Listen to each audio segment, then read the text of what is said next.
Ako sa pampahinga. Huwag kang bibitaw, batang tanday. Humahanap ka ng Luna sa mga kaibigan mo. Kamalala, Charlie. Hindi kita iiwan. Lagi kitang babantayan. Kuya, wala namang puno dito na ganun yung bunga yung kumikinang. Liban dyan.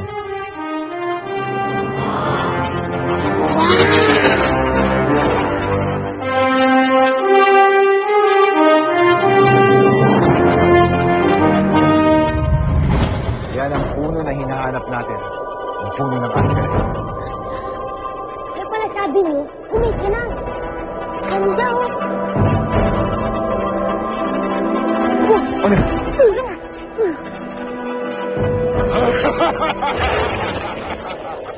Ako bang hinahanap nyo? Kuya Ros, bakit may ano puno? Ito siya. Yan si Bideo. Ang espiritu ng puno ng Angeles. Alam ko kung bakit kayo narito. Dahil gusto kong pumilas ng lutas ko. Pwes, mabibigo kayo. Dahil hindi ako papayag na bibigyan ko kayo ng bunga ko. Kaya lumayas na kayo dito dahil wala kayong mapapala sa akin. O ikaw, saan ka ang damot mo? Di ba alam kung bakit namin kailangan yung prutas mo? Ha? Para sa kaibigan namin. May sakit ang kaibigan namin. At ang bunga mo lang ang makakapagbagaling sa kanya. Kaya, bigyan mo na ako ng prutas. Ano na? Hoy, ikaw bata, kahit anong pilit mo sa akin, hindi kita bibigyan ng bunga. Alam mo kung bakit? Dahil pangit ka. Pangit! Pangit! Pangit! Aba! Pangit! Bulat pa lang. Oliver, wag. Kapag ginawa mo yan, lalo na tayong pagkakaita ng bunga. Lalo na lang tayong itataboy. Ano nang gagawin natin ngayon, Kuya Orius? Para tayo makakuha ng prutas niya. Wala tayong magagawa kung ayaw na tayong bigyan ng prutas. Hindi, Kuya. Hindi tayo alis dito hanggat wala tayong dalang prutas galing sa punong yan. Hindi tayo alis dito hanggat wala tayong dalang bunga na makakapagbagaling kay Charlie. Pwes, kahit mamatay kayo dyan, hindi ko kayo bibigyan ng prutas. Bala kayo. Nalabas dito ka. Takot ako kasi akala ko hindi na tayo kumikita. Akala ko patay na kayo. Tayo po ako hindi pa daw ko iiwasan ito. Tanggalin mo na lahat ng takot at alinlangan sa puso mo, Charlie. Dahil kahit anong mangyari, lagi pa rin kitang babantayan. Kailangan niyo talagang makakuha ng bunga ko.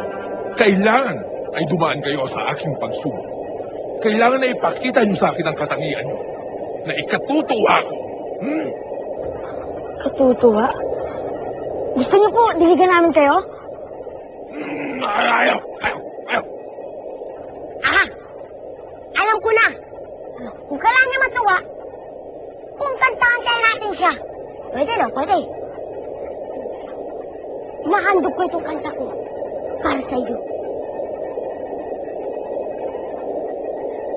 Sana ang buhay ay walang dulo o hangganan. Sana'y pag-ibig na lang ang isipin ng bawat isa sa mundo. Sana'y pag-ibig na lang ang isipin. Sana'y magkatotoo. Ayoko yan. Bakit? Sindunado. Alam ko na. Tumabi ka muna din dyan, Clipper, ha? Alam ko na. Para matuwa ka, sasayawan ko na lang siya.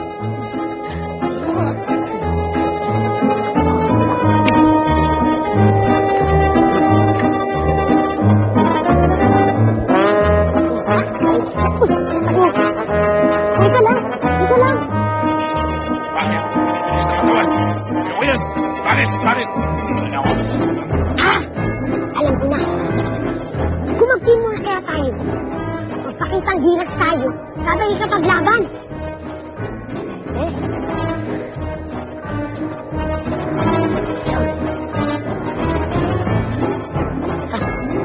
Oliver.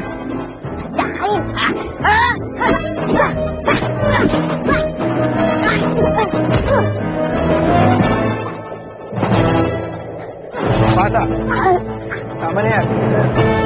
magkakasakitan na kayo. Nagsasayang lang kayo ng panahon dito. Naghihintay lang kayo sa wala. Wala. Wala. Kaya pwede ba? Huwag niyo na akong gambalain pa dahil matutulog ako.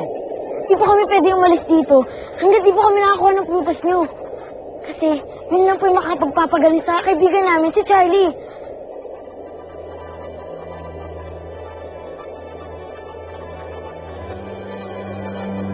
Wala po namin mapagaling si Charlie. Ayaw po namin mo lang kaibigan namin. Wala na nga po akong mama eh.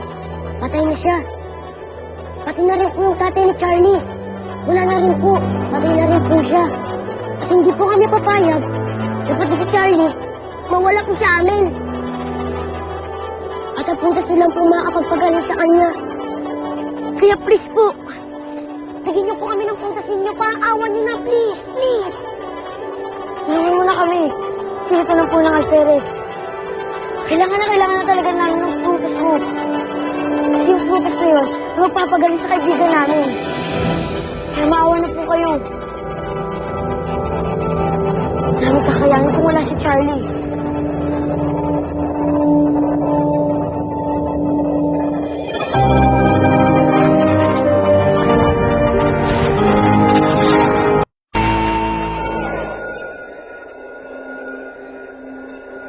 Mga bata, tignan niyo ang bunga.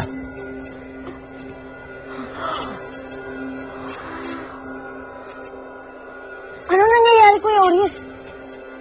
Isa lang ang ibig sabihin niya mga bata. Dalisay ang kalooban niyo sa paghingi ng tulong sa akin. At dahil sa magandang hangarin ninyo, kaya lumabas ang tunay na anyo ng bungang yan. Ang pagkakaroon ng dalisay na kalooban ang katangiang hinihingi ko sa inyo.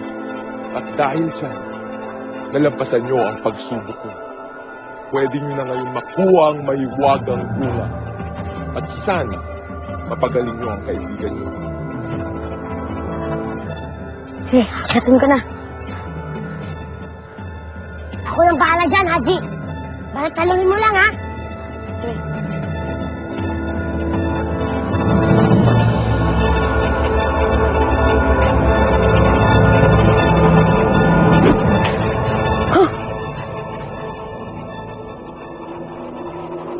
Ano ginagawa mo dito, Cicero?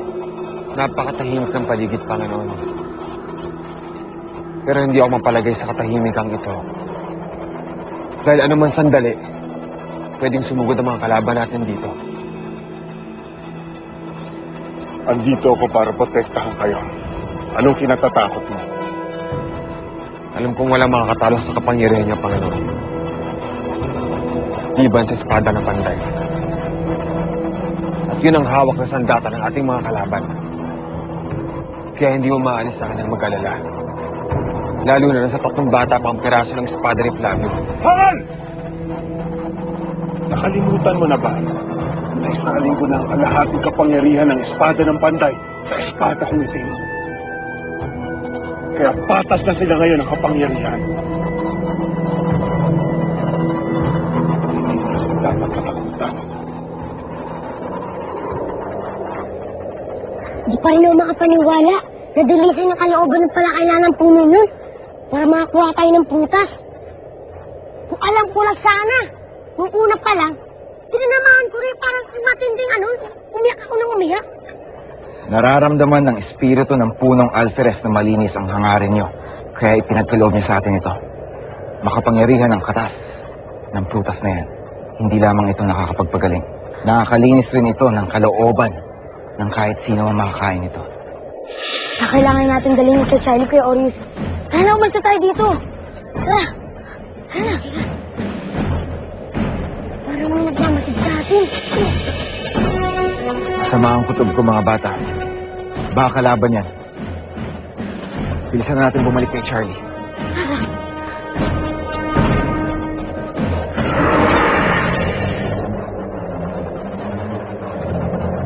Mabuti at dumating na kayo. Tignan niyo si Charlie.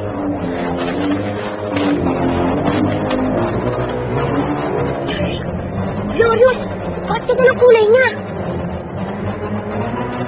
Nangangahulugan ito na nagwawagin ang kapangyarihan ni Lizardo. Unti-unti niyang pinapatay ang katawan ni Charlie. Glorious! Huwag mo hayaan magtagumpay si Ligardo. Gamutin mo agad siya.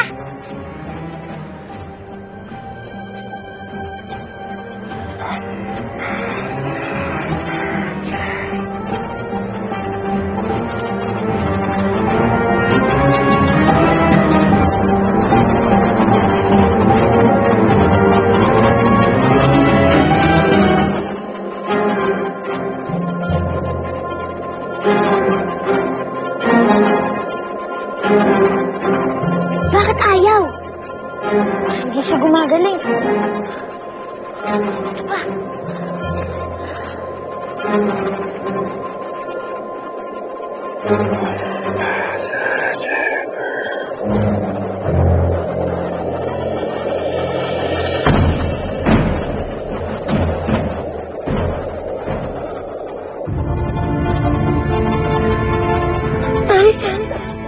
Tay, ano nangyayari sa akin? Labanan, anak. Pagkatapos mo rin ang mga paghihirap mo. Makakabalik ka na sa mga kaibigan mo. Pero tay, paano po kayo? Hindi po kayo sasama sa akin? Hindi na ako makakasama sa iyo, anak. Dahil dito na ako nabibilang ngayon. Hindi sa mistiko. Hindi sa mundo mo. O hindi dito. Dito na ang bago kong tahanan. Akala ko ba hindi mo na ako iiwan? Akala ko ba hindi na tayo magkakalayo? Hindi ako maalis hanggang hindi kita nakakasama, tay.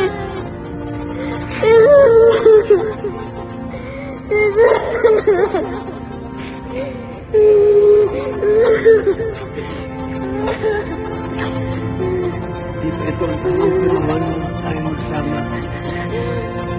Huwag mo mag-alala. Dadating din ang taktang panahon na hindi na tayo magkakahiwalay pa ulit.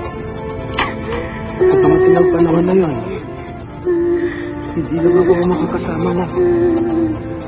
Pati na rin lahat ng tropang nawala sa iyo. Si Rosana, si Fatima, lahat kami makakapiling mo ulit. Sa oras na magtagumpay kayo sa inyong misyon. Kaya sige na, Charlie. Bumalik ka rin sa mga kaibigan mo. Pumbuti ka na. Pero Tandaan mo lang. Tandaan mo. Mahal na mahal kita, Charlie.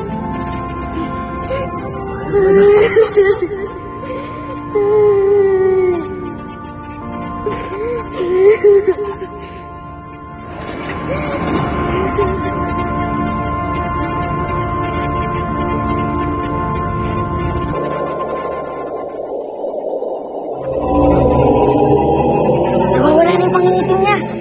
Gumagaling na siya.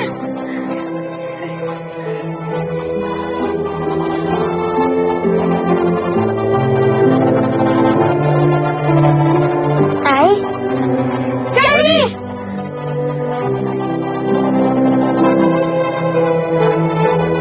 Maligayang pagbabalik mo ng pantay. Maligayang pagbabalik, kaibigan!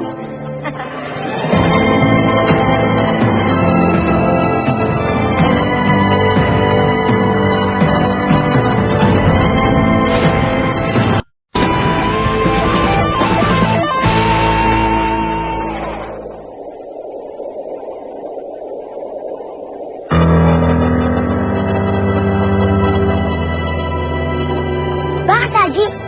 Wala, Oliver. Akala ko may iba nagmamasid sa atin. Wala naman pala.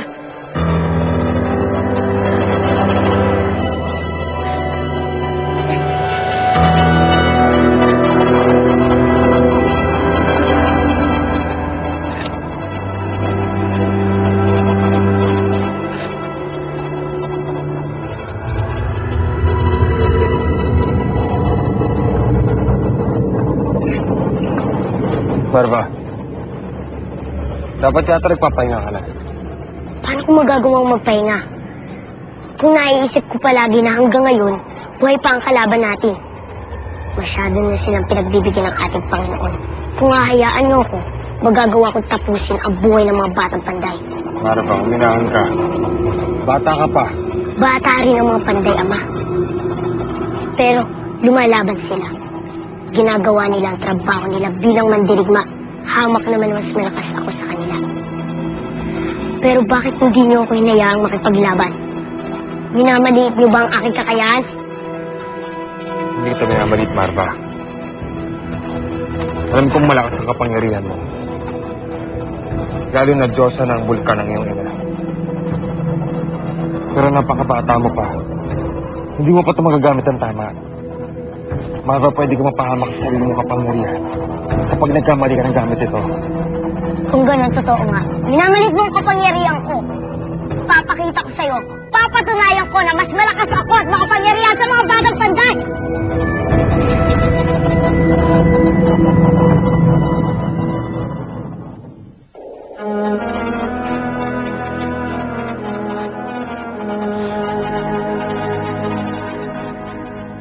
Dalian mo!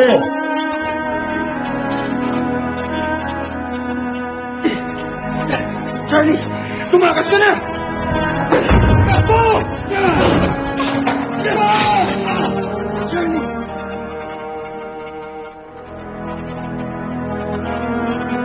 Charlie! Ako na!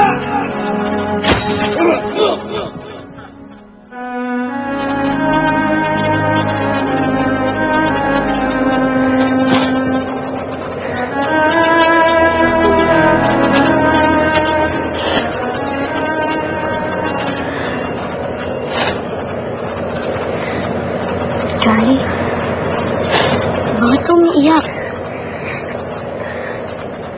Naalala ko lang kasi si Ita eh. Kung paano siya pinatay ni Cicero at ni Lizardo. Ayaw ni Ita na isuko kay Lizardo itong talim na espada ni Panday. Kaya pinahamak niya ang sarili niya para lang iligtas to at para iligtas ako. Hindi pa rin ako makapaniwala na wala na si Itay. Charlie, pareho lang tayo. Nawalan din ako ng mama. At sinisisi ko yun kay Lizardo. Gusto pa talaga maging panday, Oliver. Akala mo buwis ng buhay ng mahal mo. Para lang sa atin. Para maligtas tayo. Natanong ko rin ang sarili ko. Alam mo ba? Masakit isipin. Pero, totoo. Dahil di may iwasan na mangyari sa kanila dahil sa atin. Pero hindi ito ang dahilan para sumuko ka, Charlie. Tama si Oliver, Charlie. Saka, hindi lang naman kayo nawalan, di ba? Ang apat-patin ako. Diba, yung una namatay nakapaglaban tayo kay Lizardo? Kaya nandito pa rin ako. Nakikipaglaban pa rin. Kaya hindi dapat natin hayaan na maging dahilan pagkamatay ng mga mahal natin sa buhay. Para panghinaan tayo ng loob. Para sumuko tayo kay Lizardo. Dapat nga, gawin natin sila inspirasyon para patuloy natin labanan ang kasamaan niya. Huwag kayong mag-alala. Hindi ako susuko. Kahit namatay na si Itay, hindi pa na magbabago ang paniniwala ko. Lalaban pa rin ako, Haji. Hindi ako papatalo sa kasamaan. Lalaban pa rin ako.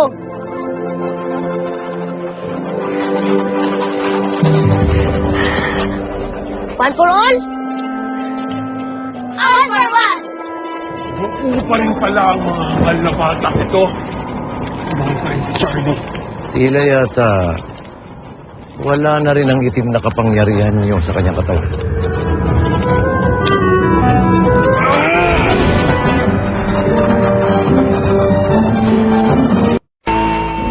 Marahil kaya sila nasa mistiko. Dahil hinanapan nila ng lunas si Charlie. At nagtagumpay sila. Mukhang napagalingan nila ang batang ito. Kaya't hindi pa tapos ang problema natin sa kanila, Panginoon. Dahil habang buhay at sama-sama ang mga batang yun, sila isang malaking hadlang sa mga plano natin.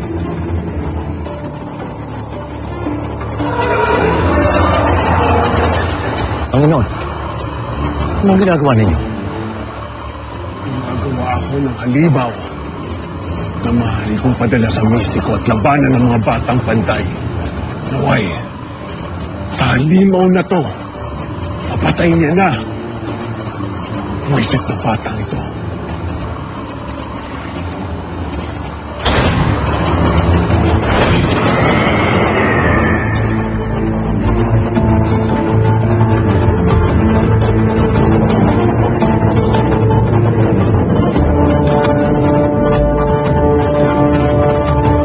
Bilisan natin. Sigurado hinahanap pa tayo ni Kuya Orius.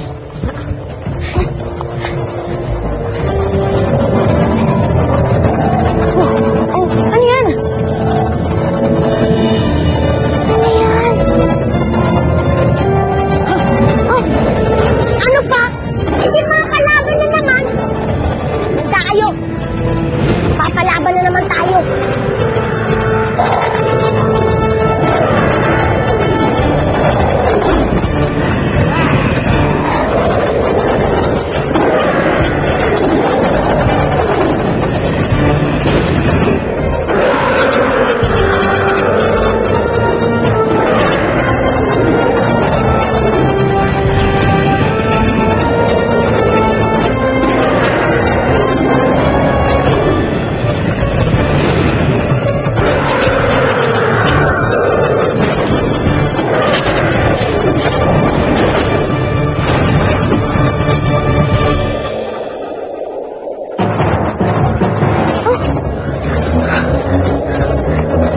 Ikaw!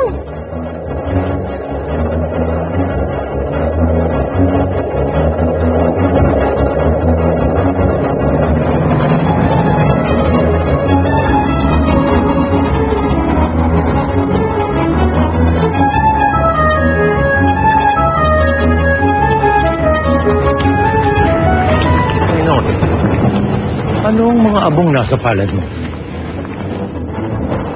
May sinugo kong halimaw. Wala na sila. Nabigo sila sa pinagagawa ko sa kanila.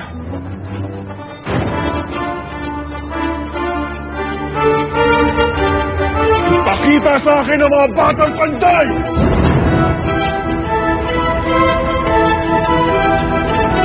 Anong nangyayari, Panginoon? Wala tayong nakikita. Pumapalya na yata ang kapangyarihan ninyo. May humaharang lamang sa kapangyarihan. Humaharang? At sino haharang sa inyo? Kilala mo siya, Oliver? Oo. Siya yung nakita ko nagbamanman sa amin. Nung pinuntahan namin yung puno ng Alferez. Haji, hindi ako pwede magkamali. Siya nga yung nakita ko. Sino ka? Bakit mo kami niligtas? Asan na yun? Bigla siya nga wala. Iba naman yun. Masyado pa misteryoso. Pero hindi siya kaaway, Oliver. Ngayon alam na natin na isa siyang kakampi. Hindi ko alam kung sino humaharang sa kapangyarihan ko. Pero aalamin ko. Saan kayo pupunta, Panginoon? Sa mistiko. Kung doon ko makukuha ang sagot sa mga tanong ko.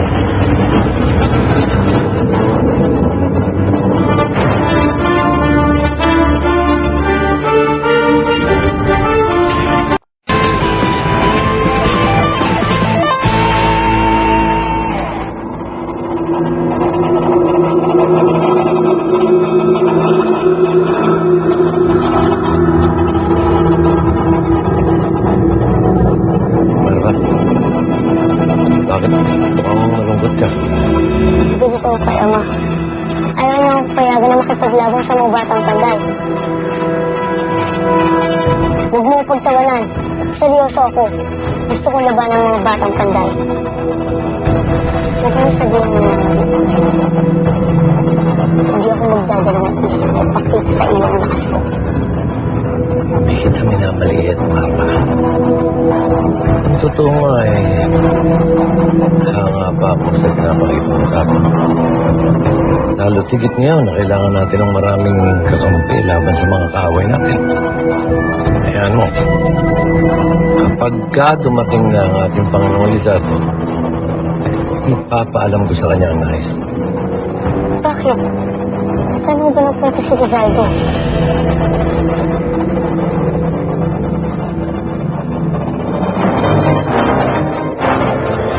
Mga bata, saan kayo nagpunta? Diyan sa tabi-tabi, Kuya Oyos. Huwag ka mag-alala. Ayos lang kami. Buti na naman kami mapahamak. Mapahamak? Sumugod kasi mga kalaban sa amin. At sigurado akong pakawala na naman yung Rizaldo. Pero hindi mo kami nasaktan. Dahil may nagligtas sa amin. Sino ang nagligtas sa inyo? Hindi namin siya kilala, Kuya Oyos. Saka nakatakip yung mukha niya. Pero mataas siya saka malaking kumilos. May takip yung katawan niya hanggang ulo. Kuya Oyos, Sintoy. May kilala ba kayong ganung itsura na nakatira dito sa Mistiko?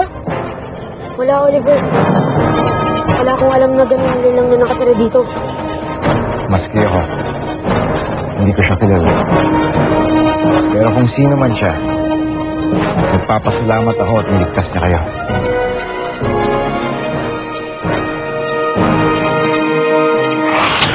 Hindi ko alam kung sino humaharang sa kapangyarihan ko. Ano kung balak niyong gawin? Oras na para pakawalan ang salot na namamahay sa loob ni Sarah. Kunin mo siya at dalhin dito.